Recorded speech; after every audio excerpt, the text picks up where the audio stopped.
Les réseaux mobiles auxquels nous sommes tant accros aujourd'hui seraient-ils capables de faire face à un événement majeur en Belgique? On se souvient des problèmes de communication le 22 mars 2016 lors des attentats. Alors, a-t-on pris les mesures pour empêcher que cela ne se reproduise? Certains en doutent. Aline Delvoye.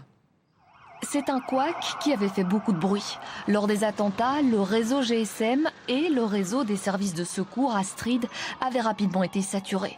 Le problème avait même été dénoncé lors de la commission d'enquête parlementaire. Mais 2 ans plus tard, depuis le salon du mobile de Barcelone, la CIO d'Ericsson enfonce le clou. On a démarré des discussions en Belgique pour effectivement voir comment on peut éviter. Il y a des discussions pour le réseau de secours. On a prévu des budgets plus investis, mais ça reste quand même encore beaucoup de plans où on n'en voit pas encore la réalisation aujourd'hui. Un avis que ne partage pas l'IBPT, l'Institut des télécommunications a coordonné un plan d'action. En ce qui concerne les communications téléphoniques via les réseaux commerciaux, une mesure d'exception pourra être prise.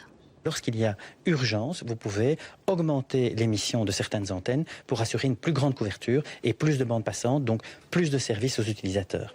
Néanmoins, l'Institut le reconnaît, le réseau GSM ne pourra jamais absorber un tel pic de communication. C'est techniquement impossible, mais les appels vers les urgences seront eux toujours prioritaires sur d'autres appels. Pour ce qui est du réseau Astrid, les fréquences de l'armée pourront être utilisées.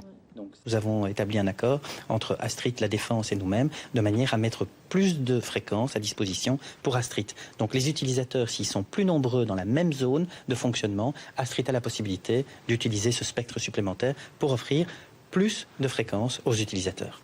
Il y a 2 ans, lors des attentats, le réseau Internet mobile avait permis aux particuliers comme aux secours de communiquer malgré tout. Un argument commercial utilisé aujourd'hui par Ericsson qui souhaite développer la 5G en Belgique.